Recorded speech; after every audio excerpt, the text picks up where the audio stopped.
എൻ്റെ അടുത്ത് ഈ സോഷ്യൽ മീഡിയ ഇൻഫ്ലുവേഴ്സ് എന്ന് പറയുന്ന കുറച്ച് പേര് എൻ്റെ അടുത്ത് വെച്ചു, അയ്യോ സോഷ്യൽ മീഡിയയിൽ ഇല്ലേ, നിങ്ങൾ എങ്ങനെയാണ് അപ്ഡേറ്റ്സ് അറിയുന്നതാണ്?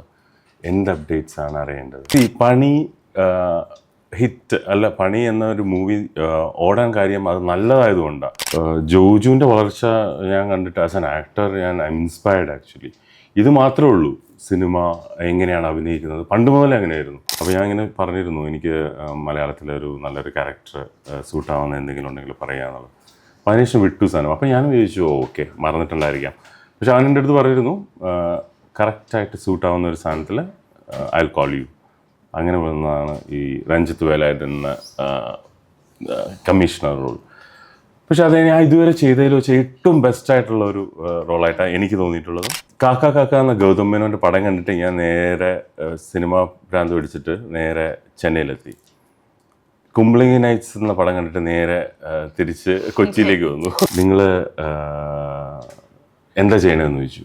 അപ്പോൾ ഞാൻ പറഞ്ഞു, അപ്പോൾ ഒരു എൻ്റെ അടുത്ത് ഇങ്ങനെ അടിച്ചപ്പോഴത്തേക്ക് ഞാൻ അങ്ങോട്ട് അടിച്ചതെന്ന് വെച്ചാൽ ഞാൻ സെൻട്രൽ ഗവൺമെൻറ് വേണ്ടി വർക്ക് ചെയ്യുന്നതെന്ന് പറഞ്ഞു. അപ്പോൾ പുള്ളി അടുത്ത ചോദ്യം ഇൻ്റലിജൻസിലാണോ എന്ന് ചോദിച്ചു. ഞാൻ പറഞ്ഞു എനിക്ക് പറയാൻ പറ്റില്ല, ഞാൻ എന്തിലാണ് വർക്ക് ചെയ്യാനാണ്, അതാണ് എൻ്റെ ചോദ്യം. Okay sir no problem. എൻ്റെ പുള്ളി ഉള്ളിലേക്ക് പോയി ഞാൻ നോക്കിയത് എല്ലാവരും സൈലൻ്റ് ഉള്ളിൽ. ഇത് റിയലായിട്ട് സംഭവിച്ചൊരു കാര്യമാണ്.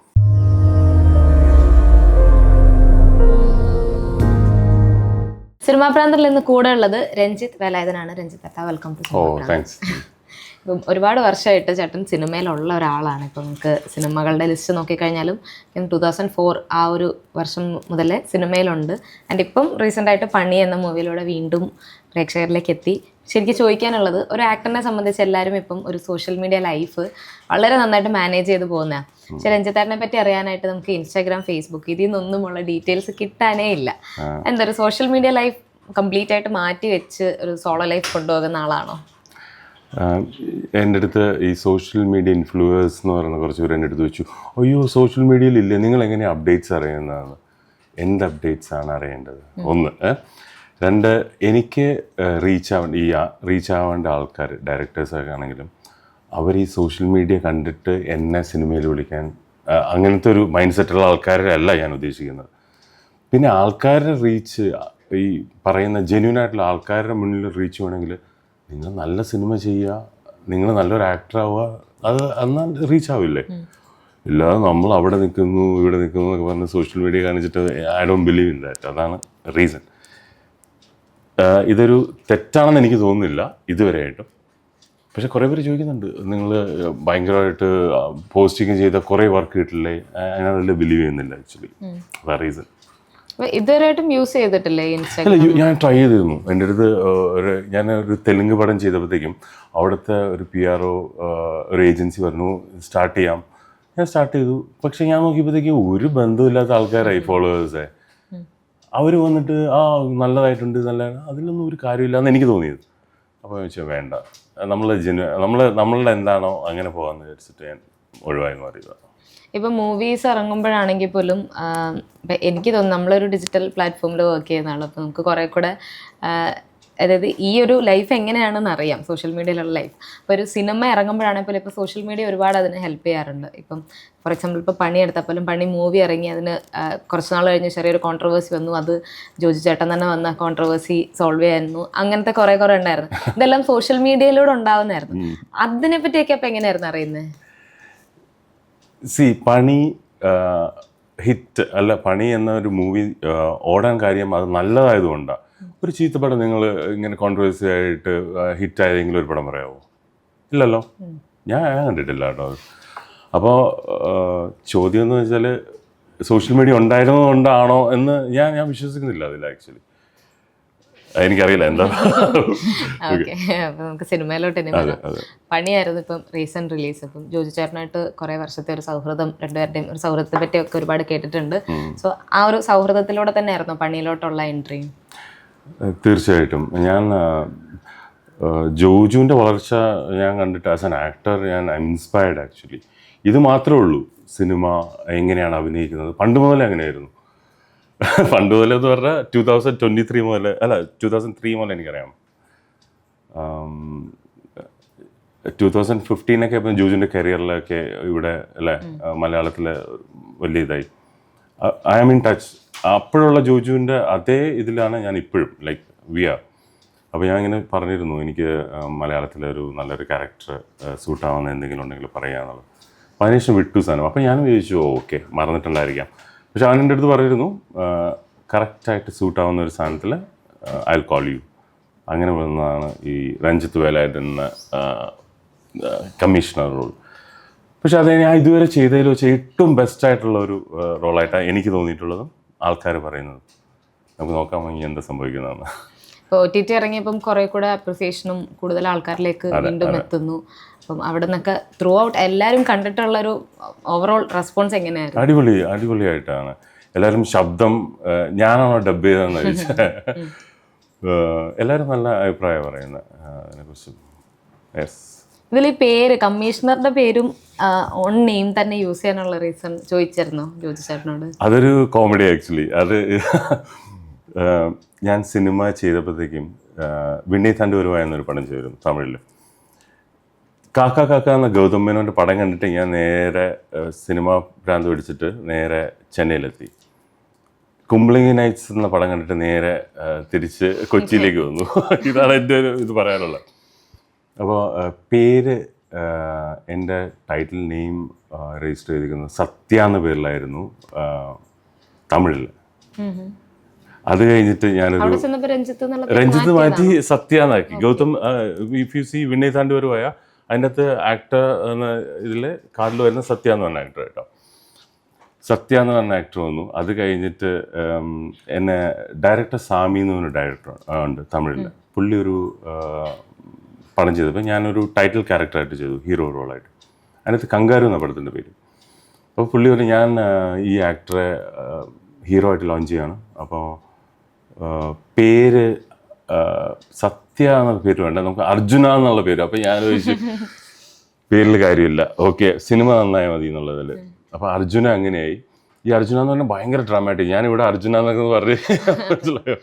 അപ്പോൾ പിന്നെ വിചാരിച്ചു മലയാളത്തിൽ ഒരു റീ എൻട്രി അല്ലെങ്കിൽ ഇത് വരികയാണെങ്കിൽ സ്വന്തം പേരിൽ തന്നെ അതായിരിക്കും ബെസ്റ്റ് എന്ന് വെച്ചിട്ട് അങ്ങനെയാണ് ജോജുവിൻ്റെ അടുത്ത് ഞാൻ സജസ്റ്റ് ചെയ്തത്. രഞ്ജിത്ത് വേലായുധൻ എന്ന ക്യാരക്ടർ കൂടെ നെയിം എല്ലായിരിക്കും. അപ്പോൾ യെസ് നല്ലതായിട്ടുണ്ട്. അങ്ങനെ രഞ്ജിത്ത് വേലായുധനായി. അപ്പോൾ real name is Ranjith Velayudhan. എല്ലാവർക്കും പലർക്കും ഉള്ളൊരു ഡൗട്ടാണ്. ഇവൻ ഞാൻ പോലും നോക്കിയപ്പം ഏത് പേരാണ് എന്നുള്ളതിന് പല പേരുകളാണ് അവിടെ ഇവിടെ ആയിട്ട് നമുക്ക് കാണാനും പറ്റുന്നതൊക്കെ. പേരിലൊന്നും കാര്യമില്ല.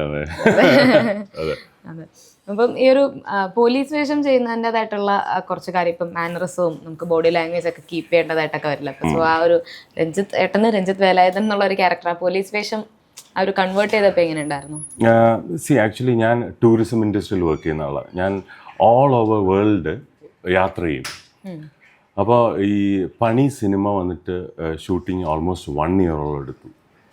എത്ര 120 ഡേയ്സ് കൊണ്ട് ഷൂട്ട് ചെയ്ത് ചോദിച്ചു. അപ്പോൾ ഇതിൻ്റെ ഇടയിൽ ഒരിടത്തും പോകാൻ പറ്റില്ല, അങ്ങനെ സംഭവങ്ങളുണ്ട്. ഞാനാണെങ്കിൽ പോലീസ് വേഷത്തിലാണ്.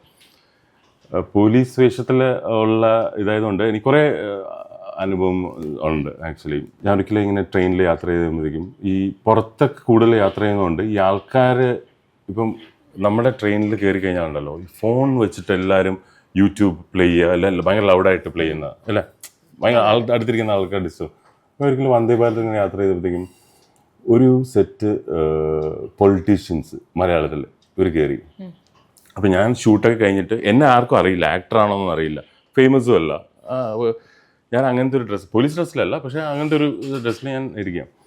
ഇവർ കയറിയിട്ട് ഏകദേശം 1 മണിക്കൂർ 2 മണിക്കൂർ ഭയങ്കര സംസാരമാണ് അവിടുന്ന്. അപ്പോൾ എനിക്കാണെങ്കിൽ ഇറിറ്റേറ്റഡ് ആയി ശരിക്കും. അപ്പോൾ ഞാൻ പതുക്കെ എഴുന്നേറ്റ് വന്നു, സാർ നിങ്ങൾക്ക് സംസാരിക്കണമെങ്കിൽ പുറത്ത് നിന്ന് സംസാരിക്കുക, ഇത് ഇത്രയും പേര് ഇരിക്കുക, ഞാൻ ടിക്കറ്റ് എടുത്ത് വന്നതാണ്. അപ്പോൾ അതിൽ എനിക്ക് പേര് പറയാൻ പറ്റില്ല, ഒരു പുള്ളിക്കാരെ ഇങ്ങനെ നോട്ട് ചെയ്തു. എന്നിട്ട് ഞാൻ ജസ്റ്റ് പുറത്ത് വന്ന് വാഷ്റൂം യൂസ് ചെയ്യാനായിട്ട് പറഞ്ഞപ്പോഴത്തേക്കും ഈ പുള്ളിക്കാരൻ എൻ്റെ ബാക്കിൽ വന്നു. എന്നിട്ട് എൻ്റെ അടുത്ത് ചോദിച്ചു നിങ്ങൾ എന്താ ചെയ്യണമെന്ന് ചോദിച്ചു. അപ്പോൾ ഞാൻ പറഞ്ഞു, അപ്പോൾ ഒരു എൻ്റെ അടുത്ത് ഇങ്ങനെ അടിച്ചപ്പോഴത്തേക്ക് ഞാൻ അങ്ങോട്ട് അടിച്ചതെന്ന് വെച്ചാൽ ഞാൻ സെൻട്രൽ ഗവൺമെൻറ് വേണ്ടി വർക്ക് ചെയ്യുന്നതെന്ന് പറഞ്ഞു. അപ്പോൾ പുള്ളി അടുത്ത ചോദിച്ചു ഇൻ്റലിജൻസിലാണോ എന്ന് ചോദിച്ചു. ഞാൻ പറഞ്ഞു എനിക്ക് പറയാൻ പറ്റില്ല, ഞാൻ എന്തിലാണ് വർക്ക് ചെയ്യാനാണ്, അതാണ് എൻ്റെ job. Okay sir no problem. എൻ്റെ പുള്ളി ഉള്ളിലേക്ക് പോയി ഞാൻ നോക്കിയത് എല്ലാവരും സൈലൻ്റ് ഉള്ളിൽ. ഇത് റിയലായിട്ട് സംഭവിച്ചൊരു കാര്യമാണ്. അതായത് ഈ പണി ലുക്സിൻ്റെ ആ ഒരു ലുക്ക് മെയിൻറ്റെയിൻ ചെയ്ത്. അതെ അതെ. ഓക്കെ. ഈ ഒരു സൗണ്ട് എപ്പോഴും ഭയങ്കര ഒരു അഡ്വാൻറ്റേജ് ആയിട്ട് തോന്നാറുണ്ടോ? എനിക്കറിയില്ല, കേൾക്കുന്നവരല്ലേ പറയുന്നത്, കുറച്ച് കുഴപ്പമില്ലാന്ന് തോന്നിയിട്ടുണ്ട്. ഏതെങ്കിലും ക്യാരക്ടർ ഉണ്ടോ വേറെ ആള് ഡബ് ചെയ്യേണ്ട സിറ്റുവേഷൻ? ഞാൻ എൻ്റെ ലൈഫിൽ ഫസ്റ്റ് ടൈം ഞാനിപ്പോൾ ഒരു 10 days ബാക്ക് ജയരാജ് സാറാണ് എന്നെ ഇൻട്രൊഡ്യൂസ് ചെയ്തത് കേട്ടോ മലയാളം സിനിമയിൽ. റെയിൻ കം അഗെയിൻ എന്ന പടത്തിലൊരു വില്ലൻ ക്യാരക്ടറായിട്ട്. അപ്പോൾ സാറിൻ്റെ പടത്തിൽ ഇപ്പോൾ റിലീസാകുമ്പോൾ പടം ശാന്തമി രാത്രിയിൽ നിന്നാണ് പടം. അതിലൊരു മെയിൻ ക്യാരക്ടറിന് വേണ്ടി ഡബ് ചെയ്തു ഫസ്റ്റ് ടൈമായിട്ട് ഞാൻ പുറത്ത്. അതെ. രഞ്ജിത്തേട്ടൻ്റെ ഏതെങ്കിലും ക്യാരക്ടർ ചെയ്തിട്ട് ആ ക്യാരക്ടറിന് വേറെ ആൾ ഡബ് ചെയ്യേണ്ടതാണ്? തമിഴിൽ ചെയ്തിട്ടുണ്ട്. എൻ്റെ ഫസ്റ്റ് പടം വിനയ് താണ്ടുവരിൽ ഗൗതം സാറല്ലേ, ഗൗതം മേനോനാണ് ഡബ് ചെയ്തിരിക്കുന്നത്. തെലുങ്കിലും എനിക്ക് തെലുങ്ക് അത്ര ഇത് പറയാൻ പറ്റില്ല, അതുകൊണ്ട് തമിഴിൽ. പക്ഷേ നൗ ഐ സ്റ്റാർട്ടഡ് ഡബിങ്. ഇപ്പോൾ പണിയുടെ ഡബിങ്ങിലൊക്കെ ഞാൻ തന്നെയായിരുന്നു തമിഴ് സംസാരിച്ചത്. ഈ സിനിമയോടുള്ള ഒരു പാഷൻ എവിടെ നിന്നായിരുന്നു തുടങ്ങിയത്? ഇപ്പോൾ സിനിമ ആക്ടിങ് ശരിക്കും അതൊന്നും I don't know how to answer actually. അതൊക്കെ എന്താ ചോദ്യം, അത് ഐ ഡോണ്ട് നോ. ഇപ്പൊ ഈ ഇടയ്ക്ക് മലയാളത്തിൽ നല്ല ബ്രേക്ക് വന്നിരുന്നല്ലോ, അത് വേറെ ലാംഗ്വേജസിലോട്ട് പോയതുകൊണ്ടുള്ള ബ്രേക്ക് ആയിരുന്നോ അതോ ഇന്റൻഷനലി മലയാളം ഇൻഡസ്ട്രിയിൽ ഒരു ബ്രേക്ക്? ഇന്റൻഷനലി ഒന്നുമല്ല. എനിക്ക് അവസരങ്ങൾ, ഞാൻ ഈ ആൾക്കാരുടെ അടുത്ത് പോയി, എനിക്ക് ഈ PR എൻ്റെ ഭയങ്കര ഭയങ്കര വീക്കാണ്. ഈ ഡയറക്ടേഴ്സിനെ വിളിച്ച് സംസാരിക്കുക അല്ലെങ്കിൽ അവരുടെ അടുത്ത്, അതുകൊണ്ടായിരിക്കാം I am not in touch with any mainstream ഡയറക്ടേഴ്സോ. എനിക്കറിയില്ല അതെങ്ങനെ നിൽക്കുക എന്നുള്ളത്. പിന്നെ ഈ ടൂറിസം ഫീൽഡിൽ വർക്ക് ചെയ്യുന്നതുകൊണ്ട് ചെന്നൈ ബേസ് ആകുമ്പോഴത്തേക്കും എനിക്ക് ഈസി ആയിരുന്നു. മലയാളത്തിൽ Telugu I am doing, Telugu പണികൾ ചെയ്യുന്നുണ്ട്. പക്ഷേ അവിടുത്തെ ഉള്ള എനിക്ക് റീസെൻ്റ്ലി ഒരു ഇതെന്ന് വെച്ചാൽ, ഈ പണി കഴിഞ്ഞിട്ട് എന്നെ ഒരു ഫിലിമിലേക്ക് ഒരു മെയിൻ ഡയറക്ടർ വിളിക്കുകയും ഡേറ്റ്സ് പറയുകയും ബാക്കിയെല്ലാം സംസാരിച്ച് ഷൂട്ടും പറയുകയും ചെയ്തു. എന്നിട്ട് ഞാൻ പറയാൻ കാര്യം എന്ന് വെച്ചാൽ അവിടുത്തെ ഇവിടുത്തെ വ്യത്യാസം പറയാണ്. അപ്പോൾ ഇത് കഴിഞ്ഞ് ഷൂട്ടെല്ലാം കഴിഞ്ഞു, ഡേറ്റ് ഒരു 4 days ഷൂട്ട് കഴിഞ്ഞ ഷൂട്ട് തുടങ്ങുന്നല്ല. 4 days കഴിഞ്ഞിട്ടും എനിക്കൊരു റിപ്ലൈയും ഇല്ല, സംഭവമില്ല. ഇതുവരേക്കും അങ്ങനെ അവരുടെ ഒന്നും ഒരു റിപ്ലൈ ഇല്ല ആക്ച്വലി. പക്ഷെ ഞാൻ ഇന്റേണലി അറിഞ്ഞു, okay they casted someone from the industry വേറെയാണ്. അപ്പോൾ ആ ഒരു പ്രൊഫഷണലിസം ഇല്ല, ലൈക്ക് അല്ലെങ്കിൽ അവർ റെസ്പെക്ട് ചെയ്യുന്നില്ല നമ്മളെ. നമ്മുടെ വീട്ടിൽ പണിക്ക് വരുന്ന ഒരാളാണെങ്കിൽ കൂടി നമ്മൾ വിളിച്ചിട്ട് നമ്മളില്ല അല്ലെങ്കിൽ വേണ്ടെന്ന് പറഞ്ഞാൽ നമ്മൾ വിളിച്ച് പറയില്ല അവരുടെ അടുത്ത്. ബിക്കോസ് അവരുടെ അല്ലേ വേറെ പണിയൊക്കെ ഇല്ല അവർക്ക്. ആ ഒരു സാധനം ഇവിടെ ലാക്കായി. ഞാൻ വേറെ ആക്ടേഴ്സുമായിട്ട് ഡിസ്കസ് ചെയ്യുമ്പോൾ അതെങ്ങനെയാണ്, അതൊരു ഭയങ്കര വൃത്തികേട്. I mean that treatment is very bad. അതെനിക്ക് ഫീൽ ചെയ്തു. ഇതൊന്നും ഞാൻ ചെറുതായിട്ട് അനുഭവിച്ചതാണ് ഇതിൽ. അപ്പം എത്രയോ പേര് ഇവിടെ അങ്ങനെ റെഗുലറായിട്ട് അല്ലേ, അവർ പുറത്ത് പറയുന്നില്ല. മേ ബി എന്താ വർക്ക് കിട്ടില്ല അങ്ങനെയൊക്കെ വിചാരിച്ചായിരിക്കാം, എനിക്കറിയില്ല അത്. പക്ഷെ അതൊക്കെ മാറണം അല്ലേ, നമ്മളായാലും അല്ല. ഇത്ര ഓപ്പൺ ആയിട്ട് ഇല്ലെങ്കിൽ ഇല്ല അല്ല, okay we are casting someone, നിങ്ങളെ വേണ്ട എന്ന് പറയുന്നതിന് പുറത്തൊക്കെ ആണെങ്കിൽ നമ്മൾ ഡേറ്റ്സ് വരെ ചേഞ്ച് ആയി കഴിഞ്ഞാൽ അവർ that time they will inform, sir 8th ഇങ്ങനെ ഇല്ല, 9th ആണ്, അല്ലെങ്കിൽ ഇത്. ഇവിടെ അങ്ങനത്തെ ഒരു സംഭവമില്ല. ഈ വർക്കും സിനിമയും ഒരുമിച്ച് എങ്ങനെ ബാലൻസ് ചെയ്തുകൊണ്ട് ബുദ്ധിമുട്ടാണ് ആക്ച്വലി അത്. So I am more into, ഞാനൊന്ന് കംപ്ലീറ്റ്ലി മൂവീസിലേക്ക് നിൽക്കാം എന്നുള്ള ഐഡിയയിലാണ്. ഐ മീൻ നമ്മളിവിടെ എറണാകുളത്ത് തന്നെയാണ് ഞാനിപ്പോൾ നിൽക്കുന്നത്. അതുകൊണ്ട് കുറച്ച് നല്ല ഓഫേഴ്സൊക്കെ വരുന്നുണ്ട്. സോ അതാണ് പരിപാടി. ഞാൻ രഞ്ജിത്തേട്ടൻ്റെ കുറച്ച് സിനിമകൾ ചെയ്തിട്ടുള്ള സിനിമകൾ ഞാൻ പേര് പറയാം. അതിൻ്റെ ആ സിനിമയുടെ ഒരു നല്ല മെമ്മറി ഒന്ന് പറയാമോ? നമുക്ക് ഫസ്റ്റ് മൂവിയിൽ നിന്ന് തന്നെ സ്റ്റാർട്ട് ചെയ്യാം. Rain come again. First memory എന്ന് പറഞ്ഞാൽ റെയിൻ കം അഗെയിൻ എന്ന് പറയുമ്പം, സോറി നെഗറ്റീവായിട്ട് പറയല്ല, അതൊരു ഫ്ലോപ്പ് പടമായിരുന്നു ആക്ച്വലി. പലരും ചിരിക്കുന്ന ഒരു പടം ആക്ച്വലി. ഞാൻ ആ പടത്തിൽ വന്ന് അഭിനയിക്കുക എന്ന് പറഞ്ഞാൽ എനിക്കൊരു കാർ സീനായിരുന്നു അഭിനയിക്കേണ്ടത്. ജയരാജ് സാറാണ് ഡയറക്ടർ. ചെയ്ത് കഴിഞ്ഞപ്പോൾ പുള്ളി എനിക്ക് you will be one of the good actor in the industry. I mean he's അല്ല എത്രയോ അവാർഡ് കിട്ടിയ ഡയറക്ടർ. അപ്പം അങ്ങനെ പറഞ്ഞതാണ് എൻ്റെ ഫസ്റ്റ് മെമ്മറി റെയിൻ കം അഗെയിനെ കുറിച്ച്. വർഗം പപ്പേട്ടൻ്റെ പടം, Prithviraj. That is nice experience. അതിനെക്കുറിച്ച് പെട്ടെന്ന് അങ്ങനെ പറയാന്ന് പറഞ്ഞാൽ അത് നല്ല പടമായിരുന്നു അത്. യെസ്. വിനയ് താണ്ടി വരുവായ വിനയ് താണ്ടൂർ പോയ one of the huge hit അല്ലേ? പക്ഷേ ഈ പറയുന്ന ഹൈപ്പ് അന്ന് ഇല്ലായിരുന്നു ആക്ച്വലി. വിനയ് താണ്ടൂർ പോയ മലയാളീസ് ഇവിടുന്ന് വിനയ് താണ്ടൂർ പോയാന്ന് പറയും. പക്ഷെ അത്ര വലിയ ഹൈപ്പല്ല. തെലുങ്കിൽ അത് ഹിറ്റായിരുന്നു. തെലുങ്കിൽ ക്ലൈമാക്സ് വേറെ ആയിരുന്നു ആക്ച്വലി. തമിഴിൽ ക്ലൈമാക്സ് വേറെ, തെലുങ്കിൽ. പക്ഷേ AR റഹ്മാൻ,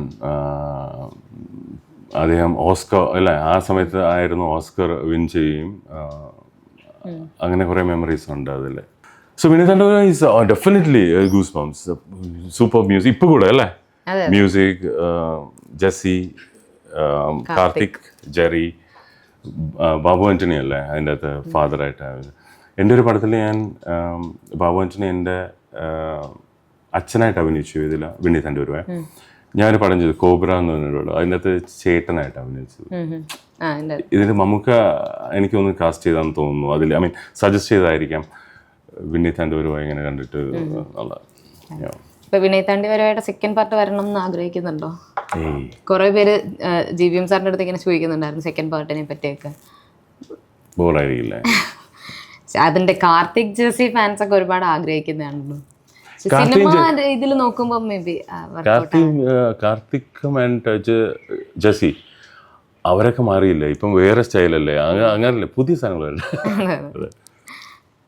അടുത്ത കോബ്ര ഇടി. എനിക്കൊന്നും ചെയ്യാനില്ല അതിലൊന്നും. അതൊക്കെ ജസ്റ്റ് കങ്കാരു ഭയങ്കരമായിട്ട് കഷ്ടപ്പെട്ട ഒരു പടമായിരുന്നു ആക്ച്വലി. സാമി എന്ന് പറഞ്ഞൊരു ഡയറക്ടർ മൃഗമൊക്കെ ചെയ്ത് ഭയങ്കര ഇതായിട്ട് നിന്നൊരു ഡയറക്ടറായിരുന്നു. തമിഴിലെ പുള്ളിയുടെ പടമായിരുന്നു. അതിൻ്റെ ഏറ്റവും ബെസ്റ്റ് എന്ന് വെച്ചാൽ അതിൻ്റെ ഇനോഗ്രേഷൻ മ്യൂസിക് ലോഞ്ചെല്ലാം ചെയ്തത് AR റഹ്മാനായിരുന്നു. ടോപ്പ് ആയിട്ടുള്ള തമിഴിലുള്ള വർക്ക് ചെയ്തതെല്ലാം. പക്ഷെ പടം ബോറായിരുന്നു ആക്ച്വലി. ഐ മീൻ കൊമേഴ്ഷ്യലി ഒന്നും ഹിറ്റായില്ല. That's it. അത് പ്രൊഡ്യൂസ് ചെയ്ത് സുരേഷ് കമാച്ചി എന്ന് പറഞ്ഞാൽ ഇപ്പം തമിഴിലെ ഹാപ്പനിങ് ആയിട്ടുള്ള മൂവീസ് ചെയ്യുന്ന ഒരു പ്രൊഡക്ഷൻ ഹൗസ് വി ഹൗസ് എന്ന് പറഞ്ഞിട്ട് അവരെ ചെയ്യുന്നത്. Bangarraju huge movie. Nagarjuna direction.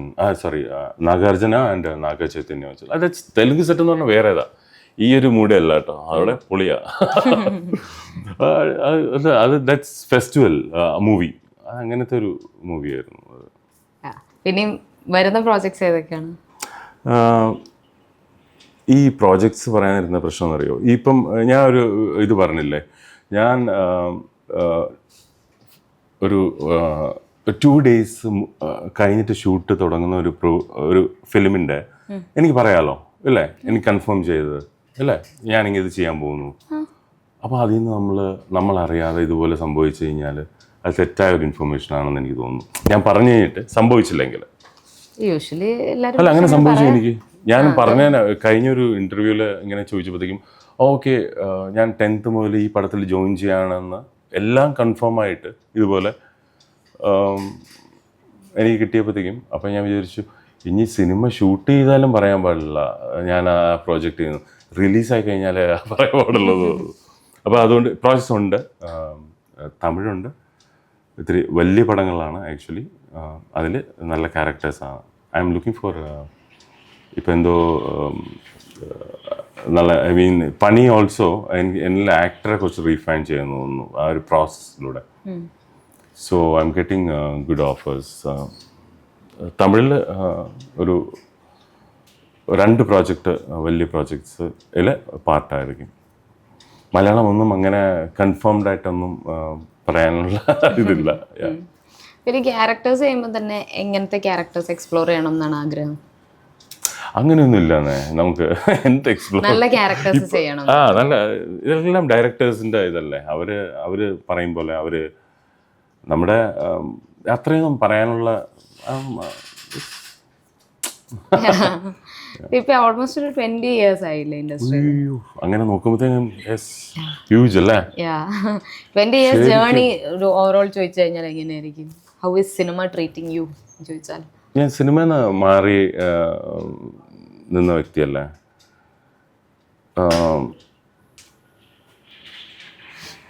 Cinema എന്താ പറയുക, ഇപ്പം ഈ പ്രൊഡ്യൂസേഴ്സ് കുറേ ഇതൊക്കെ വിട്ടില്ലേ, ലൈക്ക് ഈ പറഞ്ഞ പോലെ സോഷ്യൽ മീഡിയ, ഇത് don't you think it's all fake? ഭയങ്കരമായിട്ട് സിനിമാക്കാരും എല്ലാം നമ്മളെ പോലെ തന്നെയല്ലേ, നിങ്ങളെ പോലെയാണ്, എന്നെ പോലെയാണ്. ഇവരെ ഇത്ര വലിയതായിട്ടൊന്നും കാണേണ്ട കാര്യമൊന്നുമില്ല, എനിക്ക് അങ്ങനെ തോന്നിയിട്ടുള്ളൂ കേട്ടോ. Just treat as normal. ഈ സിനിമ അല്ലെങ്കിൽ ആക്ടിങ് ഇതിനൊക്കെയായിട്ട് ഇപ്പം പറഞ്ഞൊരു ഓൾമോസ്റ്റ് 20 years ആയി. സോ ഫാമിലിയിൽ നിന്നുള്ള സപ്പോർട്ടൊക്കെ എങ്ങനെയാണ്? നല്ല എൻ്റെ പാരൻസ് ഇപ്പോൾ ട്രിവാൻഡ്രത്താണ്. അതേ ഗുഡ്, നൈസ്, എല്ലാം സപ്പോർട്ട് ഈസ് ഗുഡ്. അപ്പോൾ ഈ ഫ്രണ്ട്സിൻ്റെ ഭാഗത്തു നിന്നുള്ള സപ്പോർട്ടൊക്കെയോ? ഇപ്പം സപ്പോർട്ടുണ്ട്. എന്താ പറയാതൊക്കെ ആയിരുന്നു, പെട്ടെന്ന് അങ്ങനെ ചോദിച്ചപ്പോഴത്തേക്ക്.